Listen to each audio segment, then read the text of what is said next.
भारत माता की जय, भारत माता की जय, तिरंगे झंडे की जय, तिरंगे झंडे की जय। ना पूछो जमाने से क्या हमारी कहानी है, ना पूछो जमाने से क्या हमारी कहानी है।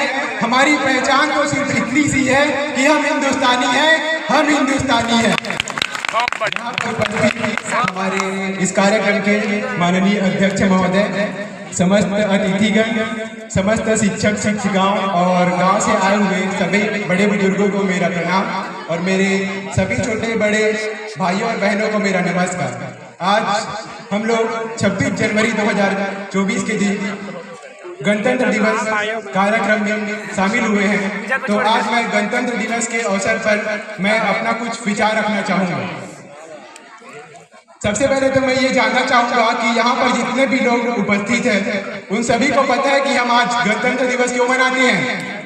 तो मैं बताना चाहूँगा कि 26 जनवरी को गणतंत्र दिवस इसलिए मनाया जाता है क्योंकि जब हमारा देश 15 अगस्त 1947 को आज़ाद हुआ था, तो उसके बाद 47, 48 और 49 इनके बीच हमारे संविधान का निर्माण हुआ था और 26 जनवरी सन 1950 को हमारा संविधान लागू हुआ था।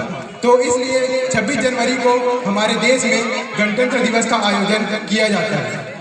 मैं बताना चाहूँगा कि ये जो 1947 के बाद संविधान बनने तक की अवधि में हमारे नेताओं को, जिन्होंने हमारे संविधान का निर्माण किया, उनको किन किन चुनौतियों का सामना करना पड़ा था।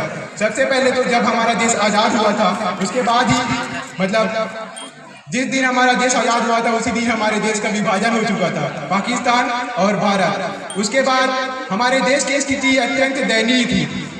जगह जगह धर्म के नाम पर झगड़े हुआ करते थे, लड़ाई झगड़े, चोरी डकैती, लूटपाट। इन सबको रोकने के लिए हमारे देश में एक संविधान का होना अनिवार्य था। तो हमारे पंडित जवाहरलाल नेहरू, सरदार वल्लभ भाई पटेल और डॉक्टर भीमराव अंबेडकर और अन्य नेताओं ने मिलकर हमारे देश के लिए एक संविधान बनाने का सोचा। और मैं बताना चाहूँगा कि हमारा जो संविधान था, इनको बनाने में हमें 2 वर्ष 11 माह और 18 दिन का समय लगा था। सभी लोग जानते होंगे, स्टूडेंट हैं। तो मैं बताना चाहूँगा कि हमारे नेताओं को मतलब संविधान निर्माण में किन किन चुनौतियों का सामना करना पड़ा। तो सबसे पहली चुनौती थी हमारे देश को एकता के सूत्र में बांधने की। आप सभी को पता है कि हमारे देश में बहुत से धर्म के लोग रहते हैं, बहुत से भाषाएं बोलते हैं, अलग अलग मतलब सभी क्षेत्रों का अलग अलग विकास होता है। तो हमारे सामने चुनौती थी लोकतंत्र को कायम करने की और सभी क्षेत्रों का, हमारे देश के सभी क्षेत्रों का संतुलित विकास करने का।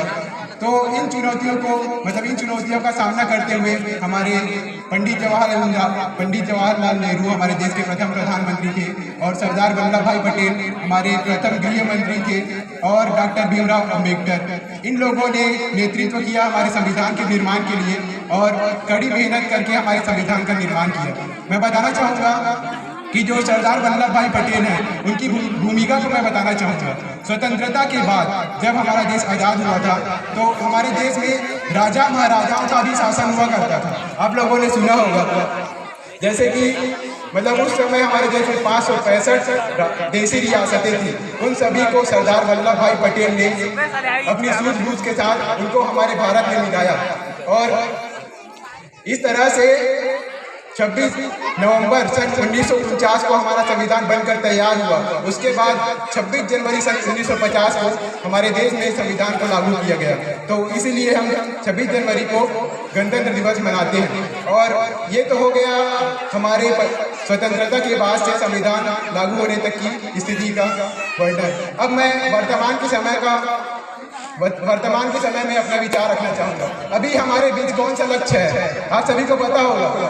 हमारे देश का एक लक्ष्य है 2047 तक। क्या है वो लक्ष्य?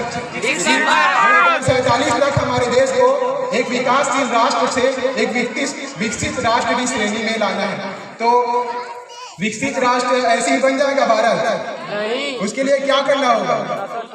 हमें हमारे देश के लोगों को जागरूक करना होगा, उनके कर्तव्यों को, उनके अधिकारों को, खास करके हमारे देश के युवाओं को, क्योंकि युवा ही किसी देश की कार्यशील जनसंख्या होती है और युवा ही एक ऐसी शक्ति होती है जो किसी राष्ट्र का विकास कर सकती है। तो सबसे पहले तो हमारे देश के सभी युवाओं को जागरूक होना होगा, अपने अधिकारों को जानना होगा, अपने कर्तव्यों को समझना होगा और हमारे देश के विकास के लिए हमारे देश के सभी राजनीतिक, सांस्कृतिक, सामाजिक और सभी क्षेत्रों में बढ़ चढ़कर कार्य करना होगा। तब जाकर हम हमारे देश को एक विकसित राष्ट्र बना सकते हैं।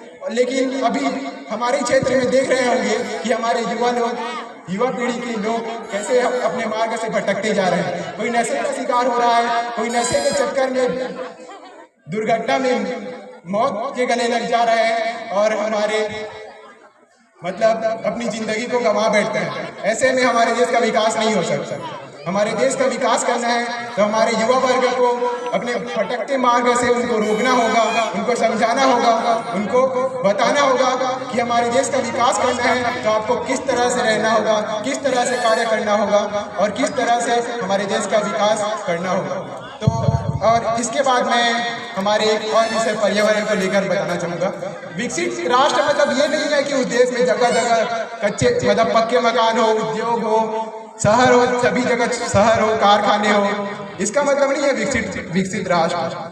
विकसित राष्ट्र उस देश की पर्यावरण भी संतुलित होना चाहिए। उस देश में अगर पर्यावरण असंतुलित है और वहाँ शहर है, उद्योग है, तो ऐसे में वहाँ के लोगों का जीवन आसान नहीं हो सकता। पर्यावरण प्रदूषित होता है तो अनेक बीमारियां भी उत्पन्न होती है और अगर किसी देश के लोग बीमारी से ग्रसित हैं तो वो विकसित राष्ट्र कहलाएगा।